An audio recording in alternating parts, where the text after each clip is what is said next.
Batman Superman issue 15 heads a few months into the past and finds Bruce remembering a snowy day at Wayne Manor when he was younger. He's brought out of his dream and back into Gotham, which is undergoing a winter it hasn't seen in 30 years. Superman meets with him at the gates of Arkham Asylum, knowing Bruce called him for something. Inside the asylum, the enraged Solomon Grundy continues to sing his rhyme as Colonel Jonas tells the world's finest that Grundy's body is composited of a mixture of science and supernatural, which usually don't go well together. And now his biochemistry has gotten extremely toxic and is giving off a radiation that gets worse every minute. The scientists know that if Grundy goes critical, he will blow up half the United States. Colonel Jonas says that she hates to ask the heroes for help, but they need to now since the monster needs to be put down before he kills anyone. Superman refuses to kill Grundy, wondering if that's why Batman called him there, but Batman has a plan, first needing a second opinion from the arriving Poison Ivy, who thanks to her and Solomon's connections to the Green makes her an expert on him. Pamela reassures Batman that she can be trusted as she looks over Solomon's readings. She learns that when Solomon lives and dies and is reborn, he's randomly reborn into something new, be it good, bad, smart, or innocent, with an infinite number of possible combinations. And sadly, this combination is a bomb, but bombs can be deactivated. Ivy knows that Solomon must be returned to Slaughter Swamp, with Superman wondering if he goes home and merges with the swamp, he'll regenerate and the explosion will be contained. But Batman knows that he's too volatile and they can't transport him at the speed Superman wants to travel at, since he could explode at any moment. But luckily, Batman has some air transport standing by that is equipped to deal with Solomon. However, there is more, since as Ivy reveals, everyone and their mother knows that Solomon is now a walking A-bomb.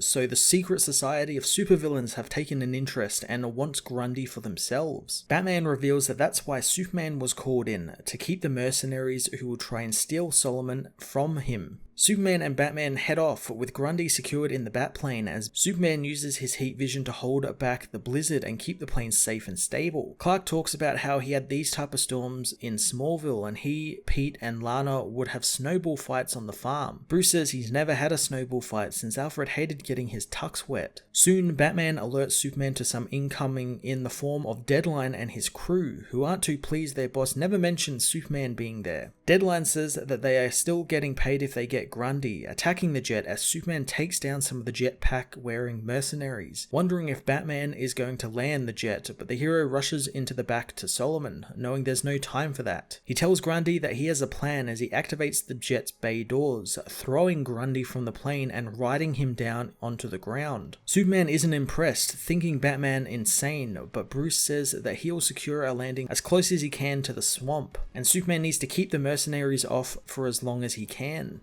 Batman is thrown off his path, however, by the storm, crashing into a snowy forest. He tells Grundy to stay calm and the villain begins to calm down, surprised that the hero is offering help. Superman arrives, saying the storm has brought them some time from Deadline, but more mercs are coming, so they need to get to the swamp on the other side of the snowbank. He wants to carry Solomon, but Batman knows it's too risky, and before Superman can take the villain, Bloodsport blasts him with his cannon, leading Deadline to the heroes as Killer Moth confronts Batman, who tells Deadline that Grundy is going to explode at any second. Batman deals with Killer Moth quickly with a batarang as Deadline tells Batman that with the world in shambles, the secret society of supervillains are there to step up, and what better way to announce their comeback than getting their hands on a walking WMD. Grundy gets freed from his chair as Bloodsport comes at Batman, firing his cannon at the hero. Deadline tells Solomon Grundy that they want to work with him to get what they want, and the villain doesn't want to go back with the heroes. He wants to destroy, and Deadline can make sure Solomon Grundy gets that. Solomon, however, slams Deadline into the ground as the radiation reaches critical. The defeated Deadline and his team escape the area before Solomon blows as his power begins to overflow. Batman thinks that thanks to all of this power, Solomon is going to turn on them, but Superman knows better, approaching Solomon and talking with him, leading him through the snow to his home. Solomon calls Superman a friend and the hero guesses that they are now, but Solomon was actually referring referring to the arriving Swamp Thing, who says that Grundy's journey is now complete and he no longer needs to live a life of rage. Solomon descends into the water of the Slaughter Swamp as Swamp Thing tells the heroes that the Green knew Solomon needed to be returned to the swamp, and he's there to help him along, having trusted his fellow heroes to get him as far as they did, just like how Solomon trusted them. Superman asks what kind of Grundy will come out of the swamp next,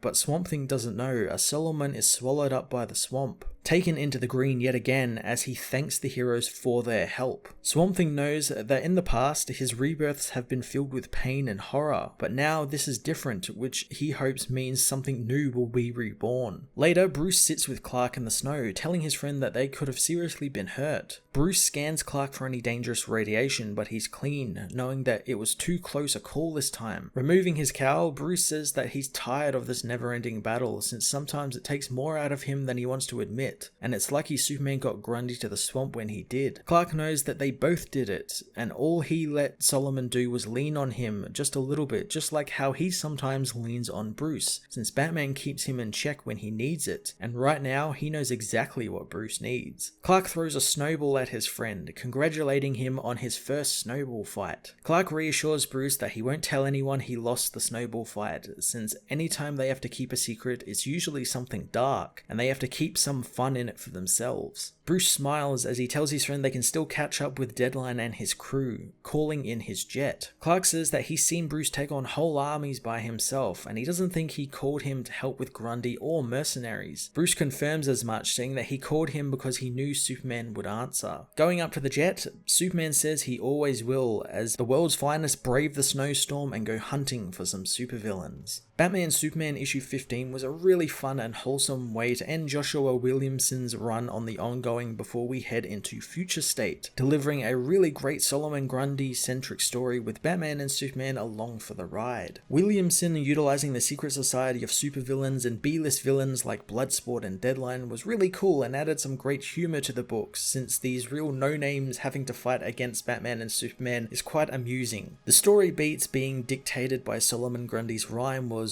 a really cool way to tell the story, and a great take on the ticking clock element that many books usually have. Of course, we get some fantastic Batman Superman character stuff as well throughout the book, with the heroes just kind of being bros with one another the whole time and ending with a great snowball fight. It was incredibly heartwarming and a great cap off to Williamson's time on the main ongoing. I'm going to give this issue a 9 out of 10.